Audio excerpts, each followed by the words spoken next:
Hello fellow streamers, and welcome to today's video where I'm going to show you how to get started with your Stream Deck.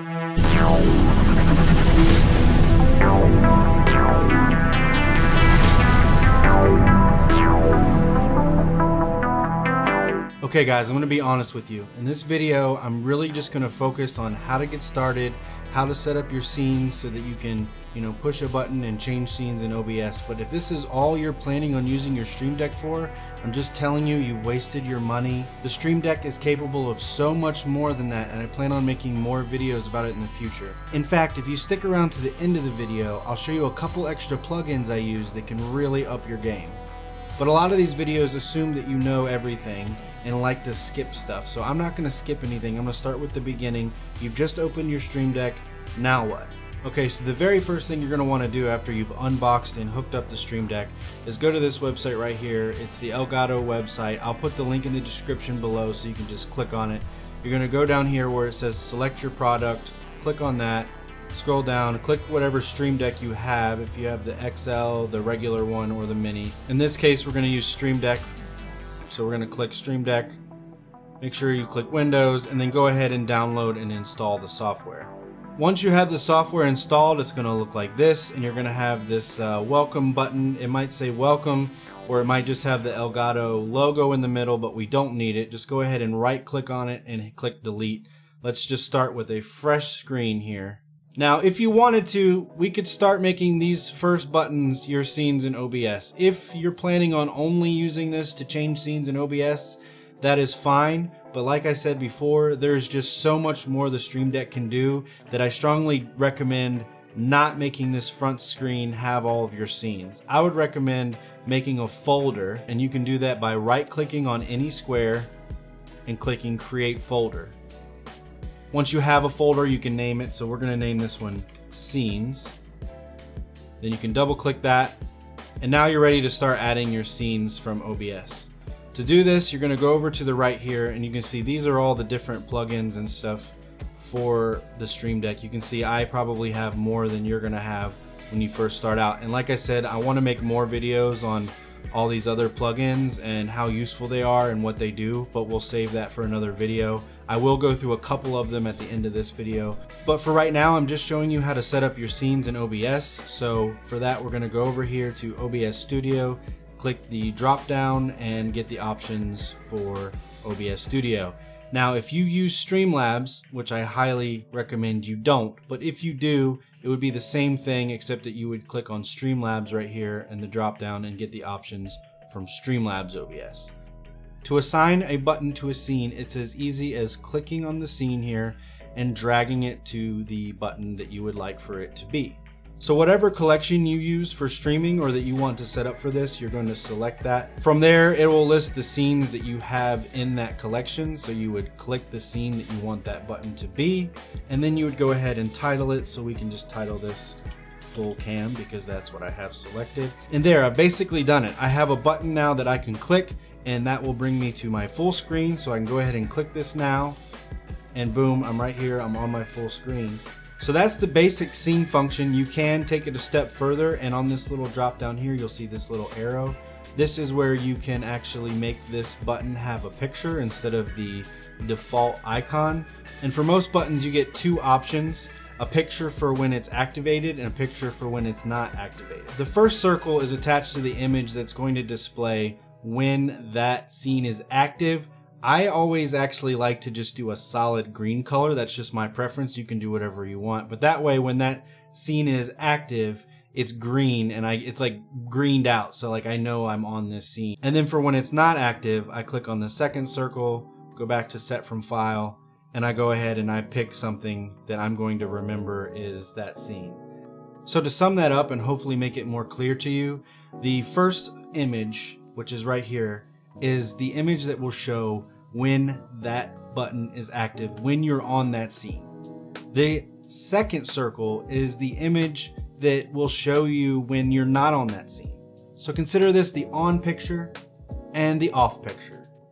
Okay, we're gonna do one more scene just so that I make sure that you have an understanding of how to add scenes. So we're just gonna take the scene button, drag it over, choose the collection, select the scene that you want it to be, set your on picture and your off picture and give it a title, and we have a scene. It's as easy as that, guys. So now that you know how to do your scenes, let's talk about some of the other stuff that we have here. We have your mixer audio. So this is where you could drag that over to any button you'd like, and you could actually make this any audio source or any input source that you have, and you could actually toggle it on or off. So this could be your microphone, your music, whatever kind of input capture you want it connected to, you could easily toggle it on and off with this tool. Next, we have a record button, which you could drag over, again, anywhere you'd want. And this would basically set up a one push record button, so you could just start recording anything at a push of a button. We have a stream button, which you can grab and put where you want. This would allow you to stop and start your stream. Last but not least, we have this source button right here. You can click and drag that over just like anything else. Basically, any source that you add to a scene that you would like to have the ability to toggle on or off, you could use this button for. And to do that, the steps would be very similar to before, where you would go to collection, you would select the collection, you would select the scene in which you're trying to activate it on, and then you would select the source. So once you select the scene, it will tell you down here what sources are connected to that scene and what you could add the button to.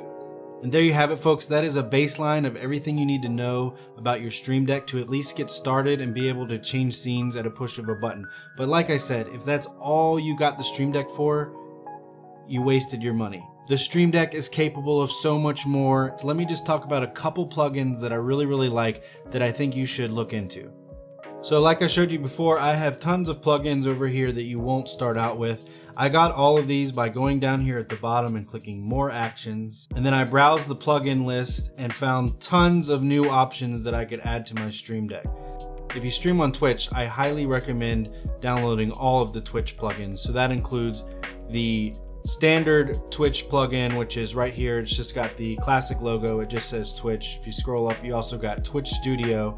And then if you go down closer towards the bottom, you'll see that there's a BR version of a bunch of different things. So get the BR version of Twitch tools and go ahead and install that. And now that you have those, let's go ahead and take a look at what it gives you. So if we go into the normal Twitch version and we click the drop down there, we can see that we have chat message. This is pretty cool. So this will let you make a pre-made chat message. You can go ahead and give it a title. So you could say, test chat message.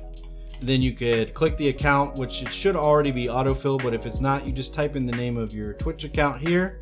And then right underneath here, you can actually just type whatever message you would like that to be. So you could just say, hey chat or something like that. And then that means that when you push this button, it will type this in your chat for you. Now, the cool thing is that if you have lots of commands and stuff set up, like !Discord, then you could name this Discord or something. You might have Nightbot or Chatbot or something like that activated in your Twitch so that it would give the link to your Discord, and that way you would be able to basically shout out your Discord or something else at a push of a button. So this is a very useful tool. You also got Clear Chat.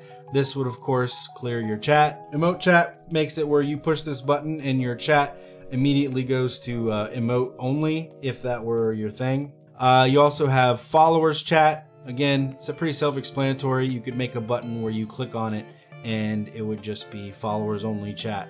This could be useful if you were getting chat botted or something, or view botted, or something where you would need to quickly go to follower only mode. Of course, if you're affiliate, this play ad button could be real nice. Instead of doing an AFK screen, you could hit a button, run an ad, and go use the bathroom or whatever you would need to do.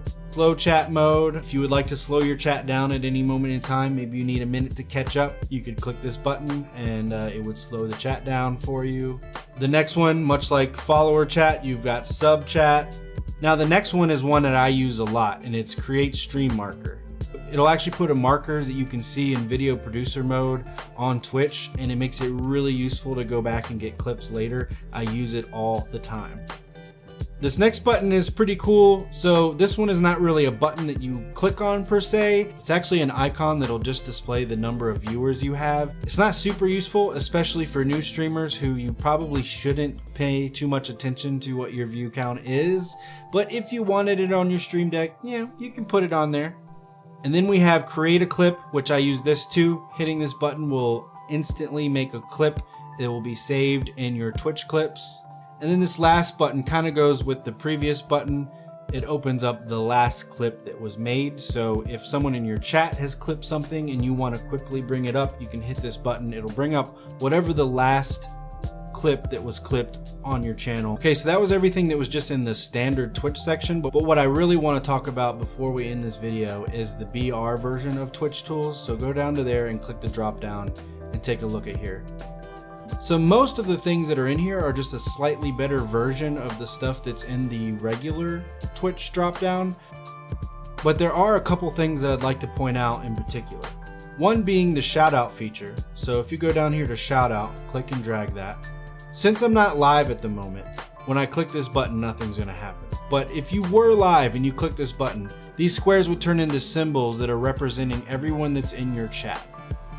Then if you click on their name, it'll put the command !SO space their name in your chat, and then it'll give them a shout out. Another really cool feature in this plugin is the live streamers button. So if you click and you drag that in here, it will actually create buttons for everyone that you follow who is currently live. And when you click on one of these buttons, it will instantly bring up that person's channel. And this is really great for the end stream when you're getting ready to raid someone.